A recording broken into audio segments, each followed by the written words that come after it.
Juan Carlos Di Stéfano nace en Villa Celina, provincia de Buenos Aires, en 1933. Algunos de sus maestros fueron Luis Barragán, Aurelio Macchi y Onofre Pacenza, junto con el espíritu del prerrenacimiento italiano. En los años 60 participa de las vanguardias del Instituto Di Tella y realiza sus primeras exposiciones de pintura. Es invitado a la Tercera Bienal Americana de Arte y a la Novena Bienal de Sao Paulo. Obtiene la beca Francisco Romero, otorgada por la Embajada de Italia y del Fondo Nacional de las Artes, y en 1969 se traslada a Roma por un año. En 1973, su obra El Mudo pasa a integrar la colección permanente del Museo Nacional de Bellas Artes. En 1976 realiza su primera muestra de esculturas y en el mismo año la dictadura militar prohíbe la edición de la novela de su esposa, Griselda Gámbaro, Ganarse la muerte. Por razones de seguridad, se traslada con su familia a Barcelona. Regresa al país en 1980. Diversos museos han realizado muestras antológicas y retrospectivas de su obra. Museo Nacional de Bellas Artes en 1998, Museo Nacional de Bellas Artes de Neuquén, Museo Nacional Centro de Arte Reina Sofía de Madrid, The Museum of Fine Arts Houston, entre muchos otros.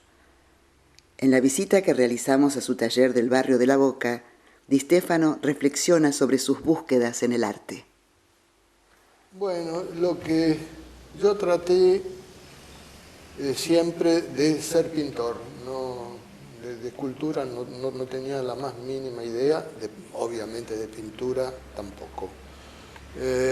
Y bueno, mis estudios se basaron en la pintura, sobre todo, cierta parte de la pintura argentina y cierta parte de la pintura italiana, del prerrenacimiento, de los primitivos italianos. Pero la inclinación era la pintura. Y bueno, se me va a decir, digo, ¿y por qué trata de hacer cosas en volumen? Los avatares de la vida, qué sé yo. En la escuela, cuando estaba en la Manuel Belgrano, trataron de enseñarme a modelar, cosa que, bueno, fue muy efímero, cosa que no... En un año eso era muy pobre, muy poco, pero aprendí por lo menos a conocer la arcilla. Mientras tanto yo pintaba, trataba de pintar siempre, y ver sobre todo a los primitivos italianos.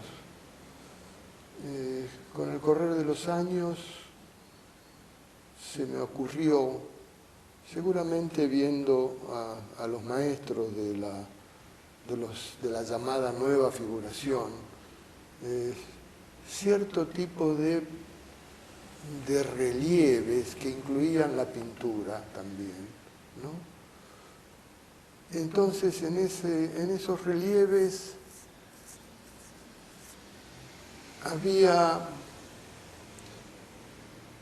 incorporado el color y me interesaba saber qué pasaba con el volumen y el color, cómo se apoyaba, cómo se contradecía, cómo variaba la forma a medida que iba poniendo el color. De pronto una misma forma con distinto color cambiaba radicalmente y eso fue muy, muy estimulante para mí. Entonces, bueno, al hacer esos relieves tuve que volver a la arcilla, o por suerte, redescubrir la arcilla. Y bueno, desde ese momento no la pude dejar, fue un amor que no lo pude dejar porque trabajar con la arcilla es algo absolutamente delicioso, ¿no?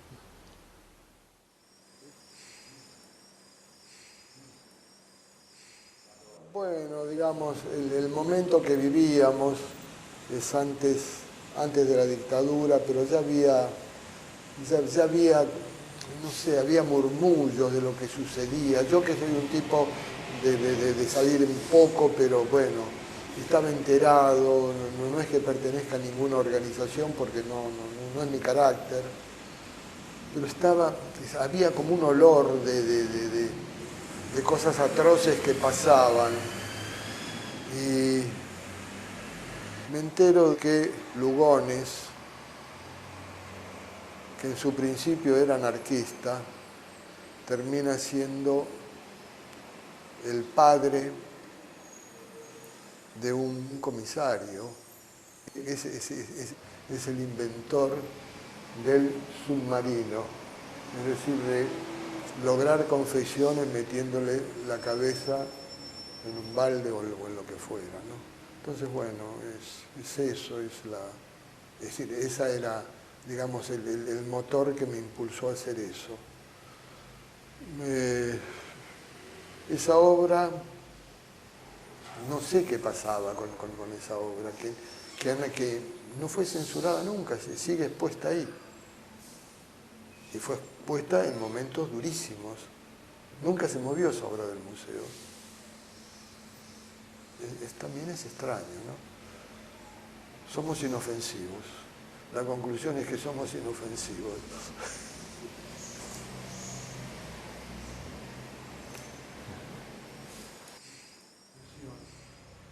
Es que es curioso. No, imaginaba que la Urpila en Buenos Aires, la imaginaba y que era una cartonera. Era una cartonera. Porque, bueno, reproduce de alguna manera todas la imagen que está en el cuadro, salvo el árbol que está reemplazado por el obelisco, para hacer que sea en Buenos Aires. Y otra cosa curiosa, no sabía cómo terminar la base esa, y cuando muere mi padre, y voy a la casa sobre el ropero de mi casa, había unas cajas llenas de monedas, almacenero mi padre, que seguramente las habían guardado para dar vueltos y estaban totalmente devaluadas. Y entonces lo que se me ocurrió es que la Urpila pisa a Buenos Aires un suelo devaluado. Eso es, digamos, lo que me motiva a poner las monedas. Aparte del hecho plástico que me gustaba, me gustaban esos brillos ahí abajo, ¿no? Esos brillos inútiles.